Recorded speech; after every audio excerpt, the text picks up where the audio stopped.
آج ہم جادو، جنتر، منتر اور تویز گنڈوں کے متعلق بات کرنے جا رہے ہیں کہ ان چیزوں کا انسانی زندگی پر کتنا اور کس حد تک اثر ہے۔ سائنس عمومی طور پر نان مٹیریل چیزوں کے بارے میں انویسٹیگیشن کرتی ہے۔ دنیا میں پائے جانے والی چیزیں دو قسم کی ہیں، ایک مٹیریل اور دوسری نان مٹیریل۔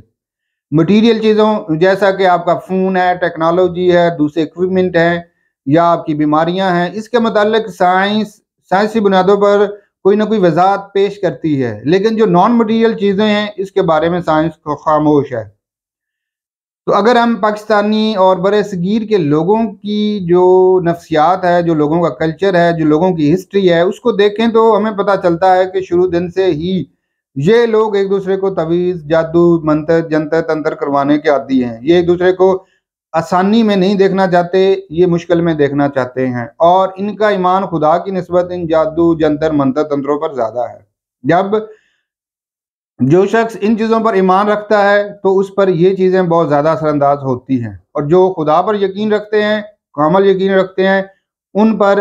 ان بری طاقتوں اور منفی طاقتوں کا اثر کرنا انتہائی مشکل ہوتا ہے اور ناممکن کے قریب ہوتا ہے۔ لیکن جو بندہ اس گندے اور غلیظ کام میں پڑ جاتا ہے تو اس کی سوچیں پریشان ہوتی ہیں۔ انسان، آپ سوچتے ہیں کبھی کبھی آپ پریشان ہیں، آپ اداس ہیں، آپ کو بے چینی ہے، آپ کو سستی ہے، چڑچڑاپن ہے، تو یہ ساری علامات آپ پر سائے کی ہو سکتی ہیں اور آپ کسی تویز، جادو، جنتر منتر کے زیر سایہ ہو سکتے ہیں۔ آپ کے اندر چڑچڑاپن ہے، آپ کے اندر مایوسی ہے، آپ کے اندر اداسی ہے، آپ کو اپنے وجود سے نفرت ہے اور آپ کو اپنی ذات سے نفرت ہے، اور آپ لوگوں کے بارے میں شکوک و شبہات کا خیال رکھتے ہیں۔ اصل میں یہ جو جادو، جنتر منتر تنتر ہے، یہ آپ کے اندر شکوک و شبہات پیدا کرتے ہیں، آپ کی سوچوں کو ڈسٹرب کرتے ہیں۔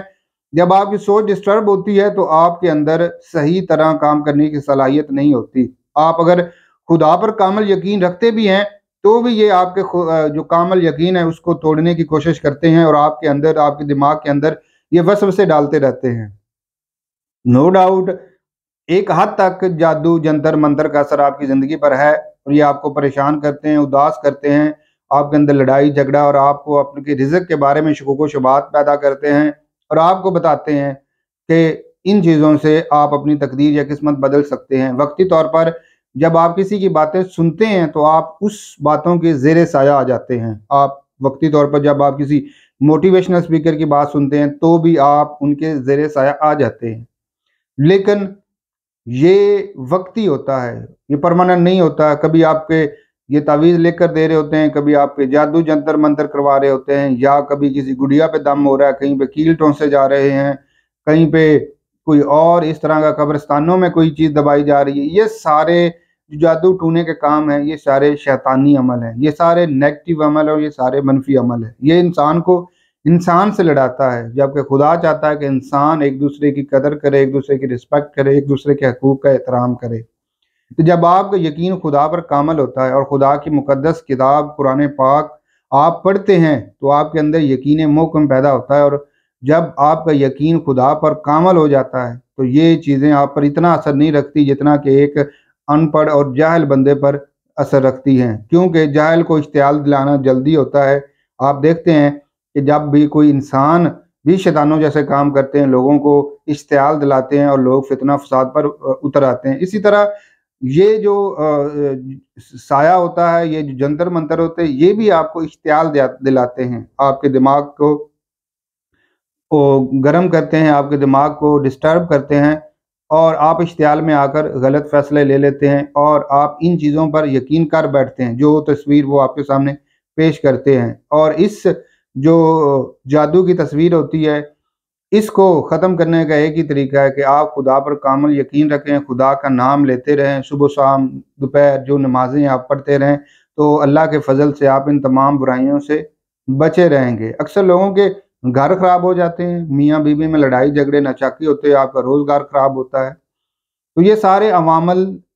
کبھی کبھی آپ لنک ہوتے ہیں کہ شیطان آپ کے پیچھے لگے ہوئے ہیں، یا کبھی کبھی جب آپ مایوسی کی حد تک چلے جاتے ہیں تو آپ بھی رائے فرار اختیار کرتے ہیں اور آپ ان کو جن جادو کا نام دے دیتے ہیں۔ میں اس چیز سے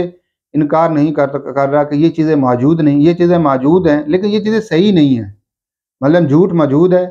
اور یہ صحیح نہیں، لیکن آپ اسے انکار نہیں کر سکتے کہ یہ ہے نہیں، یہ ہے۔ اس طرح سچ موجود ہے، بعض لوگ سچ کا بھی انکار کر دیتے ہیں۔ تو کہنے کا مقصد یا بات کرنے کا مقصد یہ ہے کہ یہ چیزیں اثر سایہ رکھتی ہیں کہ آپ نے رستہ کون سا اختیار کرنا ہے، وہ جن جادو ٹونوں والا، یا آپ نے رائے ہدایت والا اور خدا پہ کامل یقین رکھ کے آپ نے نہ کسی کو نقصان پہنچانا ہے، نہ آپ نے کوشش کرنی کوئی آپ کو نقصان پہنچائے۔